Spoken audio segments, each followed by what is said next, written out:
चलो ध्यान दो। 12th इंजीनियरिंग लेक्चर 8 शुरू किया जाए। अभी लास्ट क्लास में तुम लोगों को रेस्माइजेशन वाला टॉपिक डिस्कस कर लिया था। रेस्माइजेशन क्या होता है, रेस्मिक मिक्सचर का मतलब क्या होता है, ये दोनों चीजें मेंशन कर ली थी। बताया था कि रेस्माइजेशन जब हम लोग वर्ड यूज करते हैं तो बेसिकली हम लोग ये कंसिडर करते हुए काम करते हैं कि हम लोग किसी रिएक्शन के टाइम पे एक रेस्मिक मिक्सचर का फॉर्मेशन करा रहे हैं। मतलब किसी रिएक्शन के टाइम पे हम लोग 50% डी और 50% एल वाले पार्ट का फॉर्मेशन करा रहे हैं, ठीक है। और उसके बाद हम लोग को कुछ बेसिक फॉर्मूले का डिस्कशन करना है, जिसमें हम लोग परसेंटेज रेस्माइजेशन, ऑप्टिकल प्योरिटी, ये सब कुछ छोटे छोटे टर्म्स वाले पार्ट आराम से यूज करते हुए चल सकते हैं। तो उसमें पहले कुछ पॉइंट्स है, उन पॉइंट्स को नोट कर लो, उसके बाद फिर हम लोग 5:30 कहाँ हुआ है रे? क्या हो गया, 5:30 बजे से क्लास का टाइमिंग था क्या? चलो पॉइंट नोट करो भाई फटाफट। नोट लिख करके एक पॉइंट मेंशन कर लेना, लास्ट क्लास में जो रेस्माइजेशन बताया था। स्पेसिफिक एंगल ऑफ रोटेशन, ये वैसे लास्ट क्लास में बता दिया था, बट फिर भी उसी चीज को बस मेंशन कर रहे हैं। Specific angle of rotation is independent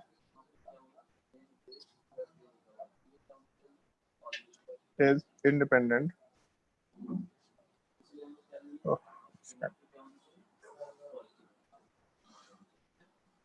of concentration and length of the polarimeter tube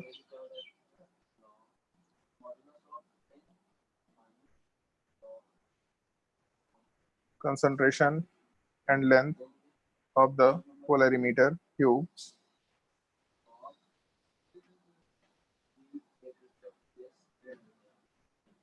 and it depends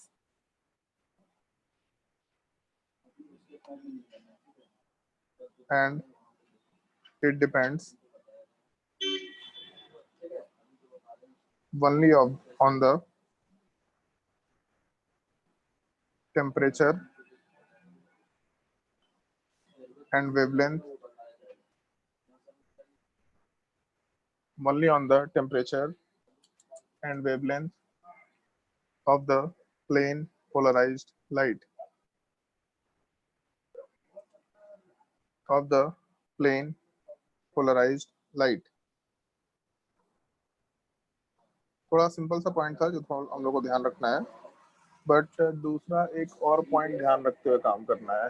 जैसे इस चीज को हम लोग मीजो कंपाउंड वाले पार्ट के लिए भी कंसिडर करते हैं, यहाँ वाले पार्ट के लिए भी कंसिडर करते हैं, इस चीज का ध्यान रखना है। जैसे अगर मीजो कंपाउंड वाला पार्ट था तो वहां पे एक चीज मेंशन किया था मीजो कंपाउंड में कि कंपाउंड वाले पार्ट में 2 पैरेलल सेंटर होना चाहिए और बीच में प्लेन ऑफ सिमेट्री या सेंटर ऑफ सिमेट्री निकल के आना चाहिए। तो जैसे मान लो ऐसा अगर स्ट्रक्चर है तो ये स्ट्रक्चर हम लोग आराम से लेते हुए काम कर सकते हैं और बोल सकते हैं ये कंपाउंड मीजो कंपाउंड है। तो मेरे हिसाब से इसमें तो कोई दिक्कत नहीं होना चाहिए। और मीजो कंपाउंड अगर है तो इसका मतलब ऊपर वाला पार्ट नीचे वाला पार्ट प्लेन ऑफ सिमेट्री होना चाहिए। तो एक ट्रिक बताया था वहाँ पे, अगर ऊपर वाला पार्ट आर है तो नीचे वाला पार्ट बाय डिफॉल्ट एस होगा क्योंकि मिरर इमेज वाला पार्ट है। तो जैसे एक चीज सबसे पहले दिन बोला था कि हम लोग कोई भी कंपाउंड डी है या एल है ये एक्सपेरिमेंटली ही डिफाइन कर सकते हैं। मतलब कंपाउंड का नेचर जो है डी कंपाउंड है या एल कंपाउंड है ये हम लोग कभी भी थियोरेटिकली डिफाइन नहीं कर सकते, एक्सपेरिमेंटली ही डिफाइन कर सकते हैं। मतलब आर कॉन्फ़िगरेशन क्लॉकवाइज रोटेशन कराएगा या एंटी क्लॉकवाइज रोटेशन कराएगा नहीं बता सकते। हो सकता है कि एक कंपाउंड का आर कॉन्फ़िगरेशन क्लॉकवाइज रोटेशन करा रहा हो सकता है दूसरे कंपाउंड का आर ये कॉन्फ़िगरेशन एंटी क्लॉकवाइज रोटेशन करा रहा है। लेकिन यहाँ एक चीज बोल सकते हैं, जैसे एक ही कंपाउंड का 2 पार्ट है, तो अगर एक ही कंपाउंड का 2 पार्ट है तो अगर मान ले कि जो आर वाला पार्ट है ऊपर ये क्लॉकवाइज रोटेशन करा रहा तो उसी कंपाउंड का दूसरा वाला पार्ट एंटी क्लॉकवाइज रोटेशन करा रहा होगा, क्योंकि एक चीज मालूम है कि कंपाउंड ऑप्टिकली इनएक्टिव है। तो ऑप्टिकली इनएक्टिव क्यों रहा होगा, तो हाँ भी ऑप्टिकली इनएक्टिव होने का रीजन ऐसा बोला जा सकता है कि एक पार्ट क्लॉकवाइज रोटेशन कराया लाइट का, दूसरा उतना ही एंटी क्लॉकवाइज रोटेशन करा दिया। तो क्लॉकवाइज और एंटी क्लॉकवाइज रोटेशन सेम हो गया, मतलब दोनों एक दूसरे को कैंसल आउट कर गया नेट ऑप्टिकल रोटेशन वाला पार्ट 0 के बराबर आ गया। तो हम लोग एक टर्म यहाँ पे वर्ड यूज कर सकते हैं, मतलब टर्म एसोसिएट कर सकते हैं इस केस में, मीजो कंपाउंड के केस में। मीजो कंपाउंड में जो कायरल सेंटर्स हैं वो एक दूसरे के ऑप्टिकल रोटेशन को कैंसल आउट करते हैं कंपाउंड के विद इन होते हुए, मतलब कंपाउंड के अंदर का ही एक कायरल सेंटर का इफेक्ट दूसरा कायरल सेंटर ये कर रहा है, नलीफाई कर रहा है। तो यहाँ पे हम लोग टर्म आराम से इंटरनल कंपेंसेशन यूज करते हुए काम कर सकते हैं।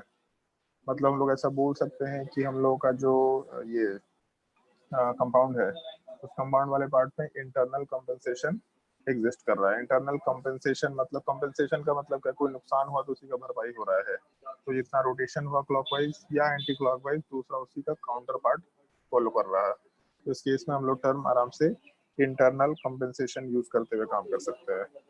तो मीजो कंपाउंड में इंटरनल कंपेंसेशन होता है। लेकिन जब हम लोग एक रेसमिक मिक्सचर की बात करते हैं, मतलब एक मिक्सचर के अंदर डी पार्ट होगा और एल पार्ट होगा 50-50, तो 50% जितना क्लॉकवाइज रोटेशन कराएगा एल वाला पार्ट उतना ही एंटी क्लॉकवाइज रोटेशन कराएगा। तो 50% डी 50% एल, मतलब एक कंपाउंड दूसरे कंपाउंड के ऑप्टिकल रोटेशन को कैंसल आउट कर रहा है। तो रेसमिक मिक्सचर ऑप्टिकली इनएक्टिव होता है, लेकिन मिक्सचर इनएक्टिव होता है, कंपाउंड उसके अंदर के इनएक्टिव नहीं होते। कंपाउंड उसके अंदर के एक्टिव होंगे ही होंगे, क्योंकि कंपाउंड वाले पार्ट में 50% डी है, मतलब जो क्लॉकवाइज रोटेशन करा रहा, और 50% कंपाउंड एल है जो एंटी क्लॉकवाइज रोटेशन करा रहा। तो अगर एक कंपाउंड दूसरे के ऑप्टिकल रोटेशन को कैंसल आउट कर रहा तो हम लोग यहाँ पे टर्म एक्सटर्नल कंपेंसेशन आराम से यूज कर सकते हैं। तो इस केस में ये मेंशन करते हुए काम कर सकते हैं, and external compensation takes place in meso compound in racemic mixture. In racemic mixture, और उसमें ब्रैकेट में लिख लेना internal compensation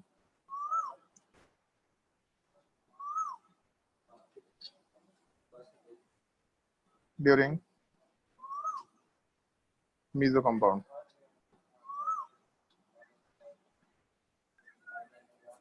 Internal compensation during meso compound.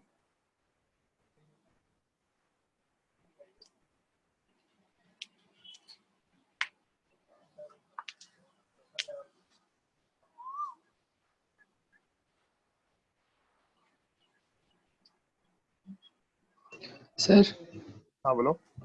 Sir मेरा नेट चला गया था, एक बार और समझा सकते हैं इंटरनल हाँ कंपेंसेशन? नहीं समझेंगे, ऐसे तो एक एक करके 60 लोगों का नेट जाएगा तो 60 मिनट तक हम यही समझाते रहेगी। सर पहली बार। कोई बात नहीं, ज्ञान की बातें चल रही हैं, सुनते रहो, छापते जाओ, कभी कभी खुद से दिमाग लगाओ, बाकी रिकॉर्डिंग चल रहा है।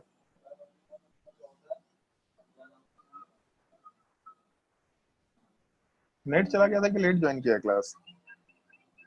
नो सर, नेट चला गया था, अभी फिर से हॉटस्पॉट लिए तो सही हुआ।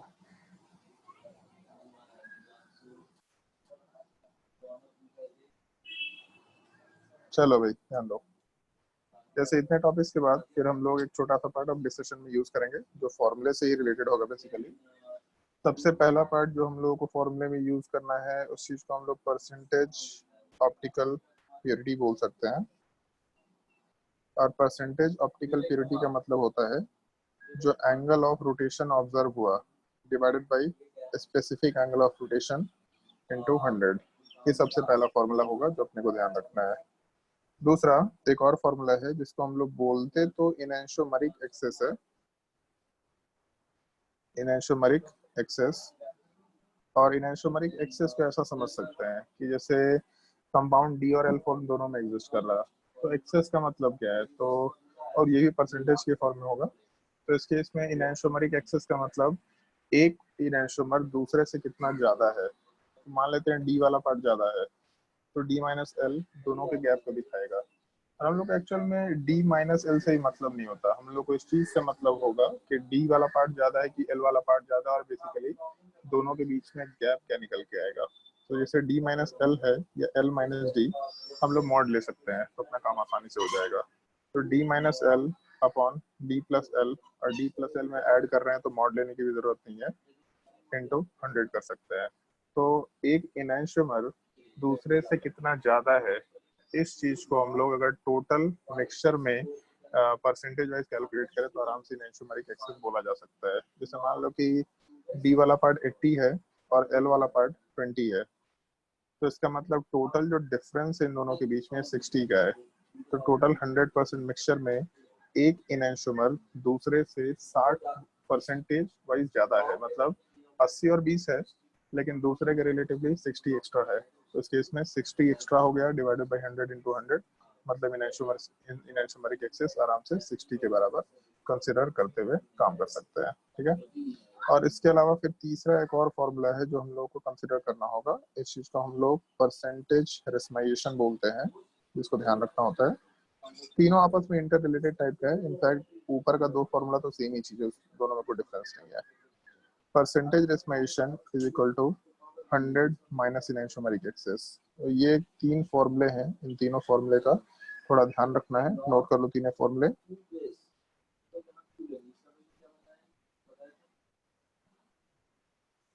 और उसके नीचे ये नोट कर लेना, optical purity is equal to enantiomeric excess. Optical purity और इनैंशियोमरिक एक्सेस दोनों एग्जैक्टली सेम ही चीज है।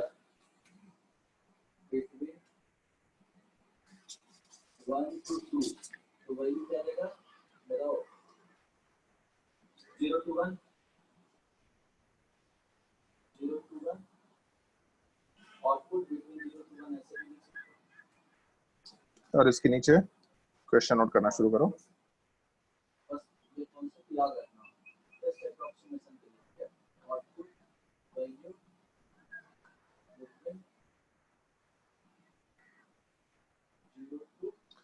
+2 butanol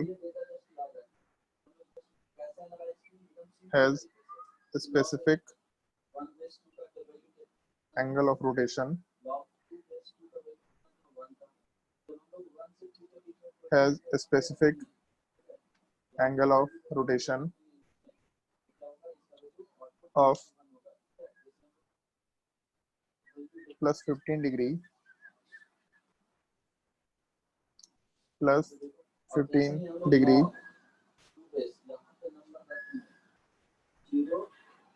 if an enantiomerically impure mixture,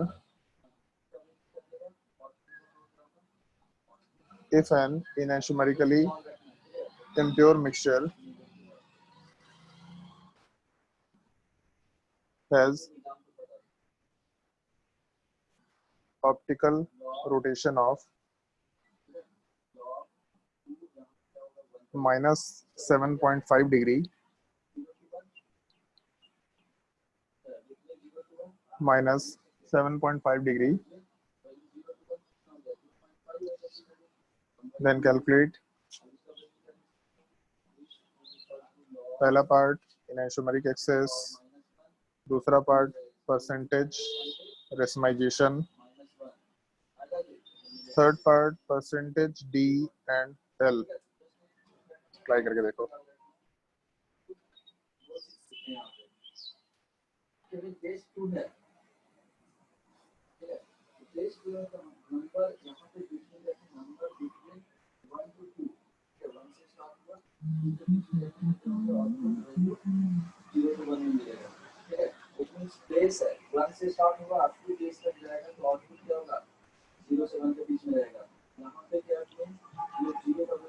sir इस बार भी पेपर मिक्स रहेगा, मतलब सारा सब्जेक्ट मिक्स था ना पिछले बार।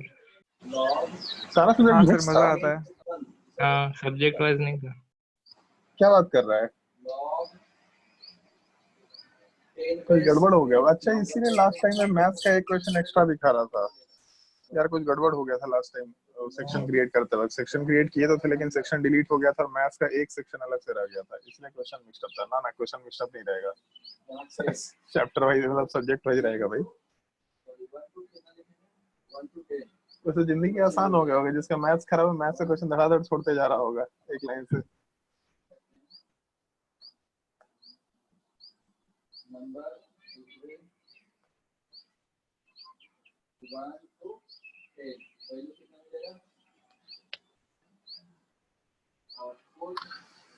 ट्राई करो अभी, कल ही है ना तुम लोग का टेस्ट तो। बढ़िया है भाई, कल ही तो टेस्ट है, हमको तो हम तो भूल ही गए थे। कल टेस्ट है तो फिर 2 वीक के बाद फिर टेस्ट होगा, अगला वाला पार्ट टेस्ट होगा, ऑप्टिकल आइसोमेरिज्म वगैरह सब टॉपिक आएगा, और उसमें वो भी आएगा तुम्हारा सॉल्यूशन एंड कॉलिगेटिव प्रॉपर्टी। एक बार ए बैच वाले से पूछना है कि उन लोगों का वो टॉपिक हुआ था कि नहीं हुआ था पूरा, तो जहां तक हुआ था उसका आएगा टॉपिक, यहाँ सर अलग से क्लास लेके कंप्लीट करा देंगे।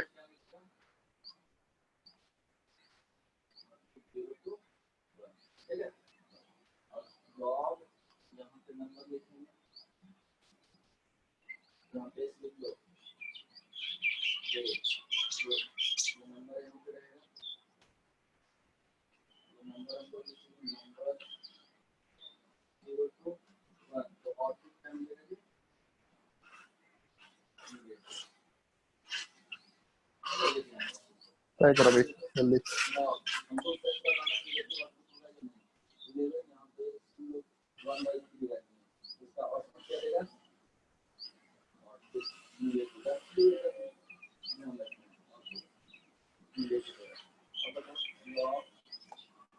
हजारीबाग का कौन कौन रहने वाला है इधर? एक तो अंशु है और दूसरा यशी है, इसके अलावा कोई तीसरा भी है क्या?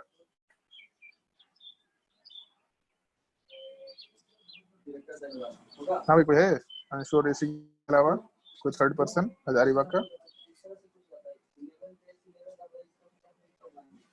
तो हजारीबाग में बहुत केसेस बढ़ रहा है भाई, हजारीबाग में। और गढ़वा, गढ़वा से कौन रहने वाला है इधर?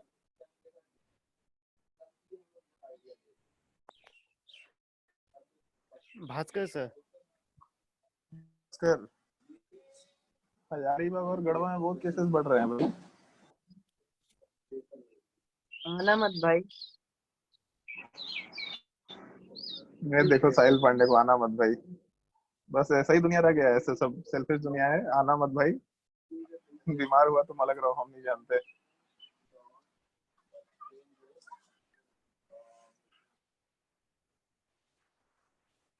हमको तो लगता है कि हम बोकारो में पहले से ज्यादा भीड़ देख रहे हैं, लॉकडाउन से फर्क ही नहीं पड़ रहा है। जो लोकल भीड़ है वो अब जाकर के मार्केट में निकल रही है, इससे पहले वाला भीड़ तो ऐसे सब स्टूडेंट स्टूडेंट दिखता था केवल, सब रोज शाम मार्केट को तो साइकिल। पूरा खुल गया सर इधर। हाँ वही तो, क्या ही बोले, सब पागल लोग हैं, पढ़े लिखे गवार है सब। साहिल भी उसी में से एक है। चलो भाई ध्यान दो। जब पहले वाले पार्ट का डिस्कशन करेंगे इनैंशोमेरिक एक्सिस वाले पार्ट का, तो उस केस में जस्ट ऊपर लिखा था ऑप्टिकल प्योरिटी और इनैंशोमेरिक एक्सिस सेम चीज है, और optical purity is equal to theta observed by specific angle of rotation. तो एक चीज देखो, थीटा ऑब्जर्व्ड वाला पार्ट -7.5 के बराबर है, तो माइनस का मतलब है एंटी क्लॉकवाइज रोटेशन हुआ। हमको उससे मतलब नहीं होता कि क्लॉकवाइज रोटेशन है कि एंटी क्लॉकवाइज रोटेशन है, हम लोग को मतलब इस चीज से होता है कि मैग्नीट्यूड कितना है। तो हम लोग का 7.5 डिग्री डिवाइडेड बाई 15 इंटू 100, तो देख के मालूम पड़ रहा है कि यहाँ से वैल्यू 50 निकल के आएगा। तो इनैंशोमेरिक एक्सेस वाला पार्ट 50% है, सबसे पहला पार्ट। तो जब हम लोग परसेंटेज रेस्माइशन की बात करेंगे तो 100 माइनस 50, इसका मतलब 50% रेस्माइशन भी है। और इसका मतलब बताते हैं कि इसमें माइनस साइन का मतलब क्या है। जैसे specific angle of rotation +15 degree है, और यहाँ पे +2 ब्यूटेनॉल के लिए है, ये प्लस ऐसा होना चाहिए था, +2 ब्यूटेनॉल के लिए। मतलब जो अपना 2 ब्यूटेनॉल है, ये 2 ब्यूटेनॉल वाला जो पार्ट है, इसमें कंपाउंड में एक कैरल सेंटर है, इसका मतलब कंपाउंड ऑप्टिकली एक्टिव नेचर का है। अगर कंपाउंड ऑप्टिकली एक्टिव नेचर का है तो इसका मतलब इसका डी फॉर्म और इसका एल फॉर्म दोनों रहेगा। डी वाला पार्ट प्लस कहलाएगा, एल वाला पार्ट माइनस कहलाएगा। तो सवाल में भले ही डी वाले पार्ट का स्पेसिफिक एंगल ऑफ रोटेशन दिया हो या एल वाले पार्ट का दिया हो, एक का अगर प्लस है तो दूसरे का माइनस हो जाएगा।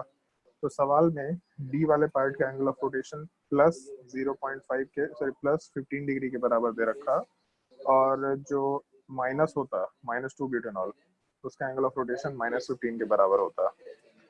नेक्स्ट सवाल में total angle of rotation -7.5 degree के बराबर दे रखा है। इसका मतलब ये होता है कि जो 7.5 वाला पार्ट है उसमें माइनस साइन आ रखा, मतलब ओवरऑल मिक्सचर जो है उसमें एल वाले पार्ट का अमाउंट ज्यादा हो जाना चाहिए as compare to D. L अगर ज्यादा है तो एंटी क्लॉकवाइज रोटेशन ज्यादा कराएगा, क्लॉकवाइज रोटेशन वाला पार्ट ओवरऑल थोड़ा कम रह पाएगा। तो नेट एंगल ऑफ रोटेशन आराम से हम लोग को एंटी क्लॉकवाइज डायरेक्शन में या फिर एल वाले पार्ट के हिसाब से मिल सकता है। तो भले ही एंगल ऑफ रोटेशन में स्पेसिफिक वाला पार्ट प्लस दे रखा हो, बट उससे हम लोगों को मतलब नहीं होगा। हम लोगों को केवल एक ही चीज से मतलब होगा कि हम लोगों के क्वेश्चन में जो एंगल है उसका मैग्नीट्यूड क्या दे रखा है। माइनस साइन हम लोग ध्यान रखेंगे कि एंटी क्लॉकवाइज रोटेशन में मतलब एल वाला पार्ट ज्यादा है, डी वाला पार्ट अपना थोड़ा कम दे रखा है, ठीक है। और उसमें एल वाला पार्ट जब ज्यादा है तो एक चीज देख सकते हैं हम लोग, इनएंशोमेरिक एक्सेस वाला जो पार्ट है वो 50% के बराबर है। तो जो डी वाला पार्ट है जो एल वाला पार्ट है, इन दोनों के बीच का गैप, डी वाला एल वाला पार्ट या एल माइनस डी वाला पार्ट, उससे कोई फर्क नहीं पड़ रहा। हाँ ठीक है, एक चीज है कि एल अगर ज्यादा है तो एल माइनस डी ले सकते हैं हम लोग। तो इस केस में एल माइनस डी का पार्ट 50 के बराबर होना चाहिए और एल प्लस डी का पार्ट 100 के बराबर होना चाहिए। तो यहाँ से जब हम लोग रेशियो निकालेंगे ऐसा इनटू 100 करेंगे तो नीचे वाला पार्ट जो है वो 100 के बराबर, साइड में 100 कैंसिल आउट हो जाएगा, 50 के बराबर वैल्यू आएगा। तो कभी भी ऐसा सवाल देगा तो सीधा ये चीज ध्यान रखना, एल माइनस डी 50 है, एल प्लस डी 100 के बराबर है। तो ऐसा कौन कौन सा दो नंबर है जिसको यूज करेंगे तो उन दोनों का डिफरेंस 50 आएगा और दोनों का जो समेशन वाला पार्ट वो 100 आएगा। तो एल वाला पार्ट 75%, डी वाला पार्ट 25%, तो अपना काम हो जाएगा। दोनों मिलके 100% मिक्सचर बनाएगा और दोनों के बीच का जो गैप है वो 75-25 मतलब 50 डिग्री के बराबर, मतलब 50% के बराबर होगा। उसको ऐसा समझ लो, मान लो कि हम लोग ऐसा कंसिडरेशन लेते हुए अगर चले कि एल वाला पार्ट का 75% मतलब 75 डिग्री का रोटेशन कराएगा माइनस साइन के जैसा, और डी वाले पार्ट का 25% 25 डिग्री का रोटेशन कराएगा। तो यहाँ से तो कैंसल आउट हुआ वैल्यू, वो बेसिकली इसका 25% कैंसल आउट हुआ, बच जाएगा यहाँ पे 50 वाला पार्ट। तो जब एनाइसोमेरिक एक्सेस की बात करते हैं तो बेसिकली एंगल ऑफ रोटेशन से रिलेटेड होता है। फिर डी वाला पार्ट जितना एंगल ऑफ रोटेशन करा था, एल वाला पार्ट उसमें से कुछ को कैंसिल कर देगा। तो जितना एल रहेगा उतने के बराबर न्यूट्रलाइजेशन हो जाएगा। जैसे एच प्लस और ओ एच माइनस से न्यूट्रलाइजेशन हो जाएगा। तो अगर एच प्लस ज्यादा है तो नेट हम लोग एसिडिक सॉल्यूशन बोलेंगे, ओ एच माइनस ज्यादा है तो नेट हम लोग बेसिक सॉल्यूशन बोलेंगे। सेम टाइप से यहाँ पे डी और एल एक दूसरे को न्यूट्रलाइज करेगा, जो ज्यादा है ओवरऑल उसी का इफेक्ट दिखाई देगा। तो हम लोग इस क्वेश्चन में डी वाले पार्ट का इफेक्ट कम लेके चल रहे थे और एल वाले पार्ट का इफेक्ट ज्यादा लेके चल रहे थे। तो 75% एंड 25% के हिसाब से आराम से कंसिडरेशन किया जा सकता है। सिंपल सा क्वेश्चन है। आज तक क्वेश्चन पूछा तो नहीं गया है, मेरे हिसाब से पूछना चाहिए भी नहीं, एनसीईआरटी में फॉर्मूला नहीं दे रखा, लेकिन कहीं कहीं पे टर्म यूज किया हो रहता है तो काम का होता है थोड़ा, ठीक है, ध्यान रखना। चलो भाई, इसके बाद फिर हम लोग का जो अगला टॉपिक है जो हम लोग को डिस्कशन करना है वो हो गया स्टीरियो आइसोमर। भी शुरू कर सकते हैं लेकिन टाइम लगेगा। एक काम कर सकते हैं, हम लोग अमाइन इन्वर्जन शुरू कर सकते हैं, छोटा टॉपिक है, अरे इसको कर लेते हैं अमाइन इन्वर्जन। और इसी चीज को हम लोग अम्ब्रेला इन्वर्जन भी बोलते हैं।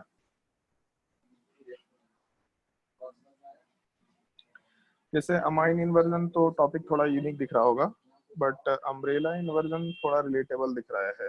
रिलेटेबल इस सेंस में कि कभी देखा होगा आंधी वांधी में अगर हम लोग छाता लेके चलते हैं तो छाता उल्टा हो जाता है। मतलब ऐसा है ना कि मान लो ऐसा ऐसा टाइप से छाता दे रखा, कि छाता का अपना एक्सिस है। तो इस केस में जो छाता है वो अगर आंधी चलता है तो आंधी के केस में वो छाता उल्टा हो जाता है। उल्टा होने का मतलब ये है कि डंडा तो ऐसा ही रहता है, लेकिन जो बाकी बचा हुआ पार्ट होता है, बाकी बचा हुआ पार्ट आराम से अपोजिट डायरेक्शन में मूव कर जाता है। तो एक्सिस वाला पार्ट सेम रहते हुए भी, मतलब डंडे में कोई फर्क नहीं पड़ा, डंडा वाला पार्ट सेम रहते हुए भी पूरा का पूरा फ्लैप है वो उल्टे डायरेक्शन में चला जाता है। जैसे मेरे हिसाब से सबको मालूम होगा कि ऐसा होता है, जिसको नहीं मालूम हो एक्सपेरिमेंट कर सकता है। छत पे जाना है एक छाता लेकर के और छाता लेकर ऊपर से नीचे कूद जाना, जब नीचे कूदेंगे तो दिख जाएगा, छाता उल्टा हो जाता है। ठीक है, बहुत सिंपल सा एक्सपेरिमेंट है, आराम से देख सकते हैं करके। ठीक है, तो इस केस में जैसे जो छाता उल्टा हो रहा है, एग्जैक्टली सेम टाइप से अमाइन वाले पार्ट का भी इन्वर्जन होता है। तो इसीलिए हम लोग यहाँ पे नाम अम्ब्रेला इन्वर्जन आराम से यूज करते हुए चल सकते हैं। होता क्या है, इस चीज का डिस्कशन करते हैं।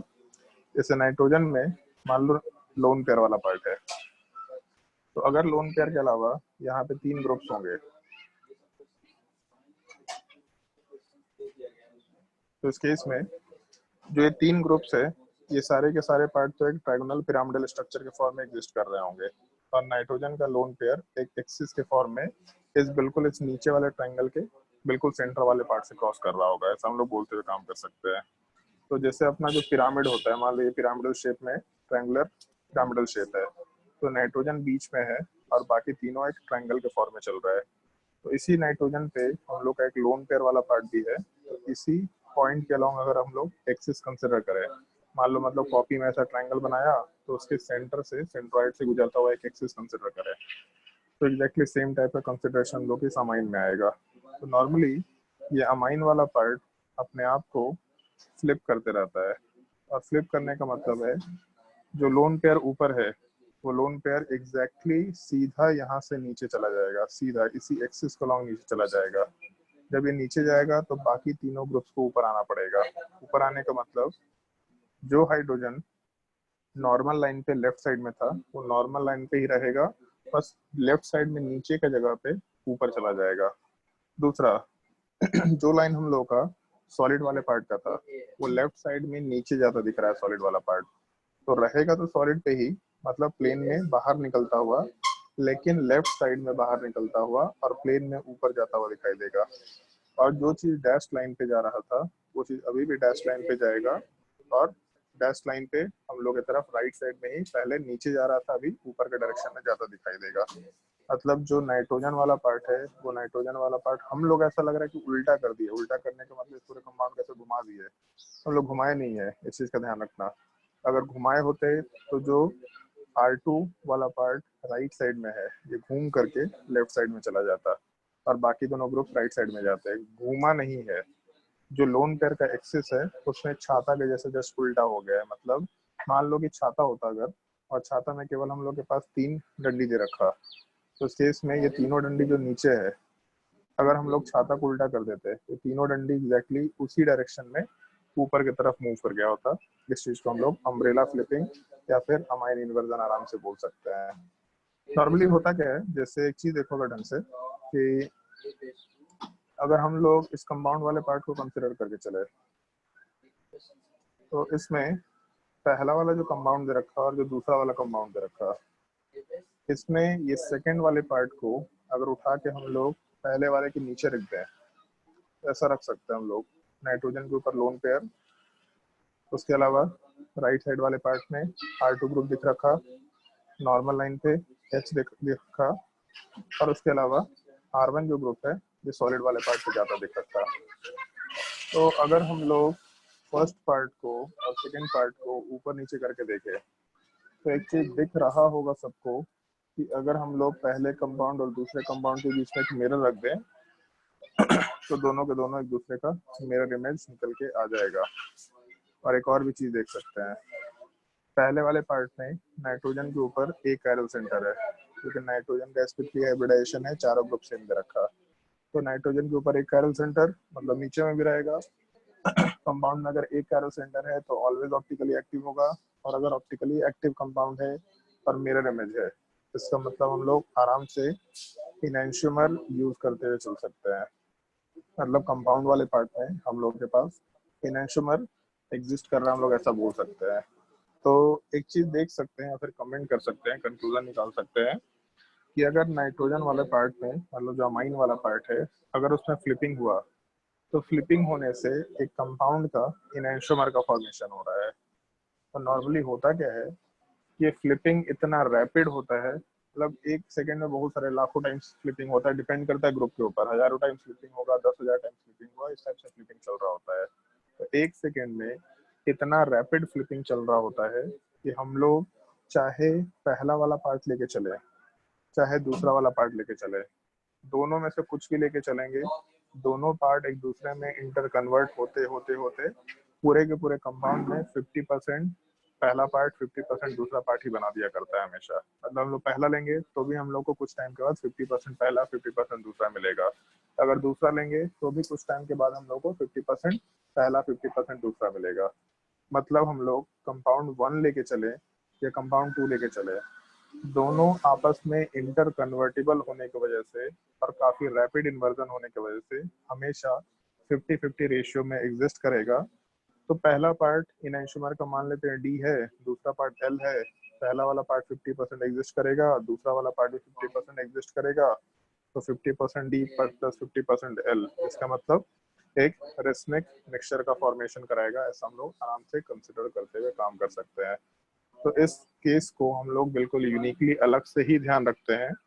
अगर अमाइन इन्वर्जन पॉसिबल है तो इस केस में हम लोग जब कोई भी कंपाउंड लेके चलेंगे तो हमेशा उस कंपाउंड वाले पार्ट के अंदर हम लोग को 50% डी और 50% एल मिलेगा ही मिलेगा। मतलब उस मिक्सचर के अंदर, उस कंटेनर के अंदर हमेशा 50% डी 50% एल मिलेगा ही मिलेगा। तो अगर दोनों बार बार मिल रहा है तो हम लोग को तो हमेशा मिक्सचर ऑप्टिकली इनएक्टिव ही नेचर का दिखाई देगा।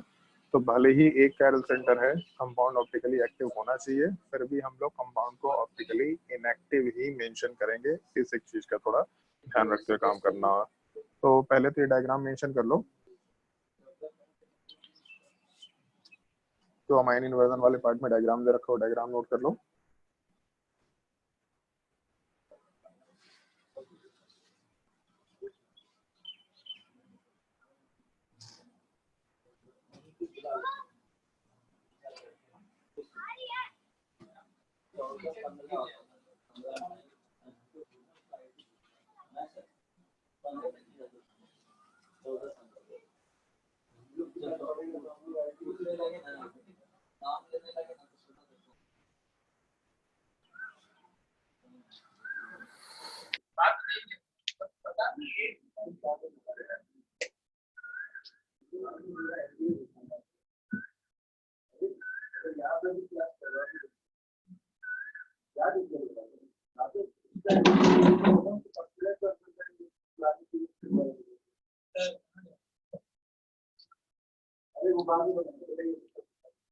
ये नीचे वाले पार्ट को नोट मत करना, केवल डायग्राम वाले पार्ट को नोट करना। नीचे वाला पॉइंट क्रिटिकली अलग से मेंशन करेंगे।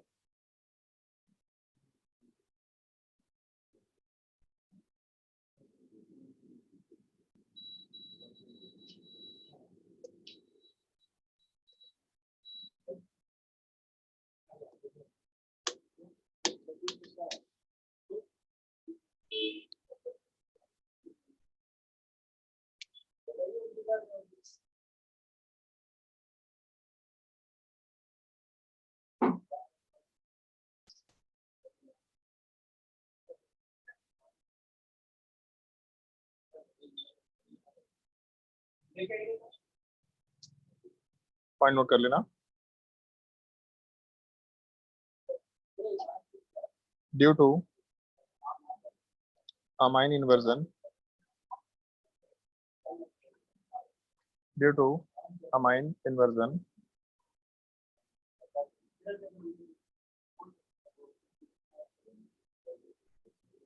racemization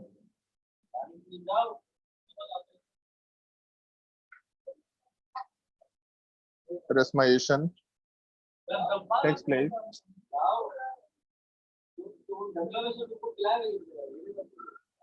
and hence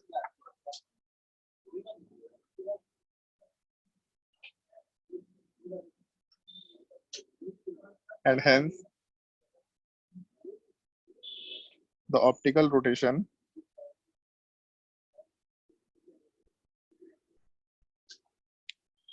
becomes zero.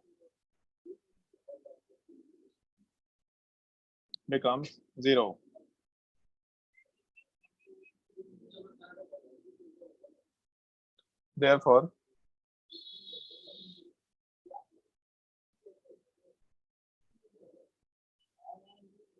the compound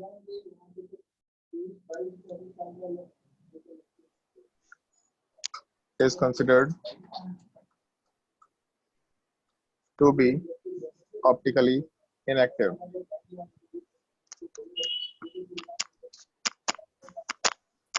Therefore, the compound is considered to be optically inactive.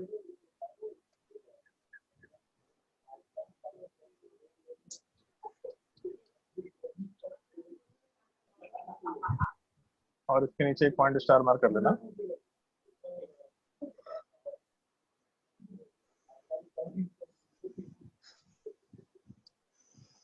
For a compound to be optically active,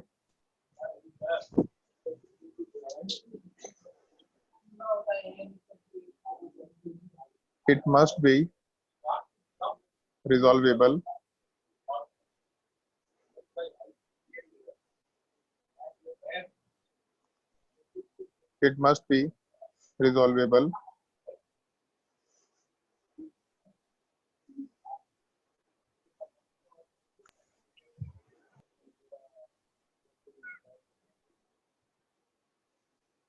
रिजॉल्वेबल का मतलब ऐसा कंसिडर कर सकते हैं हम लोग कि जो उसका एनेंटियोमरिक फॉर्म है उस एनेंटियोमरिक फॉर्म में कन्वर्जन होना चाहिए. कन्वर्जन मतलब जैसे अगर कोई भी कंपाउंड ऑप्टिकली एक्टिव है तो उसका डी पार्ट और उसका एल पार्ट हम लोग सेपरेट कर सके तभी उसको हम लोग ऑप्टिकली एक्टिव कंसिडर करेंगे. तो जैसे अगर अमाइन इन्वर्जन है तो अमाइन इन्वर्जन वाले पार्ट में हम लोग के पास एनेंटियोमर एग्जिस्ट करता है, एक्चुअल में एग्जिस्ट करता है, बट उसको सेपरेट नहीं कर सकते क्योंकि एक को सेपरेट करेंगे भी तो भी वो दूसरे में कन्वर्ट हो जाता है. तो जब सेपरेट नहीं कर सकते इसका मतलब रिजोल्यूशन नहीं करा सकते एनेंटियोमर का, और अगर रिजोल्यूशन नहीं कर सकते तो कंपाउंड को फिर हम लोग ऑप्टिकली एक्टिव नहीं बोल पाएंगे. तो अगर अमाइन इन्वर्जन का केस है विथ वन कायरल सेंटर और नाइट्रोजन, तब उस केस में हम लोग कभी भी कंपाउंड में ऑप्टिकल एक्टिविटी वाला पार्ट शो नहीं करेंगे. भले ही कायरल सेंटर हो बट फिर भी ऑप्टिकल एक्टिविटी कंसिडर नहीं करेंगे. इस एक पॉइंट का थोड़ा ध्यान रखना होगा. बाकी इसमें कुछ छोटे छोटे पार्ट्स हैं जिनका अलग से ध्यान रखना है. जैसे हम लोग जब कन्वर्जन करते हैं तो जैसे मान लो ऐसा चीज रखा कि नाइट्रोजन वाले पार्ट के ऊपर एक लोन पेयर है, एक नॉर्मल बॉन्ड है, दूसरा एक सॉलिड वाले पार्ट पे ग्रुप दे रखा R1, डैश वाले पार्ट पे दे रखा R2. तो जब कन्वर्जन होता है तो या इन्वर्जन होता है तो उस टाइम पे सबसे पहला पार्ट, इस पार्ट का थोड़ा ध्यान रखना. जैसे जो H वाला पार्ट है वो पहले जैसे इन्वर्जन होगा तो मान लो कि ऐसे छाता वाला पार्ट जो दे रखा था, तो छाता का जब इन्वर्जन होगा तो इन्वर्जन होने के प्रोसेस में पहले ऐसा स्ट्रक्चर तो डेफिनेटली आएगा ही आएगा. तब मतलब फ्लैट स्ट्रक्चर आएगा, दोनों के दोनों फ्लैप पहले फ्लैट होंगे, फिर फ्लैट होने के बाद फिर उसके बाद दोनों फ्लैप ऊपर के डायरेक्शन में जाएंगे. तो एग्जैक्टली सेम टाइप का चीज यहाँ भी आता है कि पहले सारे के सारे बॉन्ड्स एक प्लेन में आते हैं. एक प्लेन में आने का मतलब नाइट्रोजन वाला पार्ट के साथ साथ जो बाकी बचे हुए ग्रुप से R1 और डैश वाला पार्ट R2, ये सारा का सारा पार्ट एक प्लेन में आएगा. और इसके अलावा जो नाइट्रोजन का लोन पेयर है, ये लोन पेयर वाला पार्ट आराम से ऊपर और नीचे एग्जिस्ट कर सकता है. फिर उसके बाद इसी प्रोसेस में जब नाइट्रोजन वाला पार्ट और आगे मूव करता है तो लोन पेयर वाला पार्ट फिर नीचे हो जाता है, हाइड्रोजन का बॉन्ड जैसा था वैसे ही रह जाएगा, सॉलिड वाला पार्ट जिस डायरेक्शन में था उसी डायरेक्शन में अपोजिटली ऊपर जाएगा, और डैश वाला पार्ट भी उसी डायरेक्शन में अपोजिटली ऊपर चला जाएगा. बस एक पॉइंट यहाँ पे एक्स्ट्रा ध्यान रखना है ये बीच वाले स्ट्रक्चर के रिस्पेक्ट में. बीच वाले पार्ट में हाइब्रिडाइजेशन sp2 है. पहले वाले केस में sp3 था क्योंकि नाइट्रोजन पे एक लोन पेयर, दूसरे वाले केस में भी sp3 था क्योंकि नाइट्रोजन पे एक लोन पेयर. तो बीच वाले पार्ट में हाइब्रिडाइजेशन जो हम लोग इंटरमीडिएट स्टेप है, एक्चुअल में ऐसा होता है कि नहीं होता, ऐसा मानते हुए चलते कैसा होता है, ये जो बीच का इंटरमीडिएट स्टेप है इस वाले पार्ट में हाइब्रिडाइजेशन sp2 नेचर का होता है. ये डायग्राम का थोड़ा ध्यान रखना, नोट कर लो. आर्यन माइक्रोफोन ऑफ रख, घर में सामान पटक रहा है.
चलो भाई ध्यान दो। जैसे एक और इसमें एक छोटा सा कंसिडरेशन हम लोग यूज करना होता है।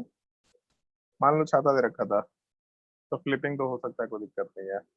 बट अगर एक कंडीशन अप्लाई करें कि ये जो फ्लैप का एंड पॉइंट है इसको एक रस्सी से बांध दे, मतलब जितना लेंथ है एक्चुअल में, जितना डिस्टेंस है एग्जैक्टली उतने के ही बराबर के रस्सी से बांध दे। तो अगर अब यहाँ पे रस्सी से इस फ्लैप को बांध देंगे तो इस केस में फ्लिपिंग अब नहीं हो पाएगा, क्योंकि जब ये फ्लिप हो रहा होगा तो उस केस में ये जो डिस्टेंस है, ये डिस्टेंस वाला पार्ट ये रस्सी के कम लेंथ होने की वजह से कवर नहीं हो पाएगा। सेम चीज जिसको ये चेक करके देखने के लिए फ्लिपिंग तो होगा, फिर रस्सी से बांध के छाता को छत से कूद के देख सकता है, कोई दिक्कत नहीं है। ठीक है, तो इस केस में जैसे अगर हम लोग छाते के किसी भी दो कॉर्नर्स को अगर हम लोग एक उसी के लेंथ के रस्सी से बांध देंगे तो उस केस में फ्लिपिंग पॉसिबल नहीं हो पाएगा। तो सेम कंसिडरेशन यहाँ पे भी है। जैसे नाइट्रोजन में तो एक लोन पेयर है, उसके अलावा 3 वैलेंसीज है। इन 3 में से कोई भी 2 वैलेंसीज को, कोई भी 2 ले लो, 3 को भी कर सकते हैं। बट अगर कोई भी 2 वैलेंसीज को अगर हम लोग आपस में किसी तरीके से कंबाइन कर दिए, तो कंबाइन करने का मतलब है जैसे मान लो ऐसा कार्बन चेन होता, तो एक रिंग का फॉर्मेशन कर दिया नाइट्रोजन पे 3 मेंबर रिंग, तो 3 मेंबर रिंग का नाइट्रोजन का 2 वैलेंसी आपस में अटैच हो गया। मान लो नाइट्रोजन पे 4 मेंबर रिंग है, तो नाइट्रोजन का 2 वैलेंसी आपस में अटैच हो गया। नाइट्रोजन को मिला के 5 मेंबर रिंग है, तो नाइट्रोजन का 2 वैलेंसी आपस में अटैच हो गया। तो जब भी कभी हम लोग नाइट्रोजन के 3 में से एटलीस्ट 2 वैलेंसीज को अगर एक रिंग के अंदर इंक्लूड कर लेंगे, रिंग के अंदर इंक्लूड करने का मतलब ये स्ट्रक्चर नहीं है, इसमें रिंग से एक वैलेंसी अटैच्ड है, बट रिंग से अटैच्ड है, 2 वैलेंसी रिंग का पार्ट होना चाहिए, मतलब रिंग में नाइट्रोजन खुद ही इंक्लूडेड होना चाहिए। तब उस केस में नाइट्रोजन का 2 वैलेंसी रिंग का पार्ट होगा, तब वहां पे अमाइन इन्वर्जन रुक जाएगा या फिर अम्ब्रेला फ्लिपिंग वाला पार्ट रुक जाएगा। और अगर अम्ब्रेला फ्लिपिंग रुक गया तब उस केस में फिर हो सकता है कंपाउंड ऑप्टिकली एक्टिव निकल के आ जाए। तो नीचे एक पॉइंट लिख लो, नोट लिख करके मेंशन कर लेना। If any 2 valencies of nitrogen is binded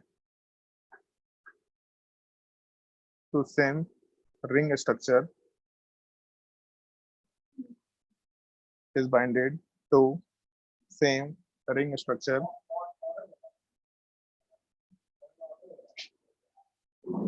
then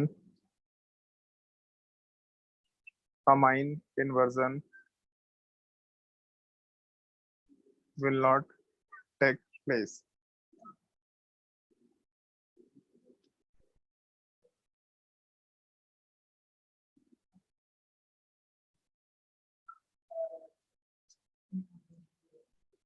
Then amine inversion will not take place.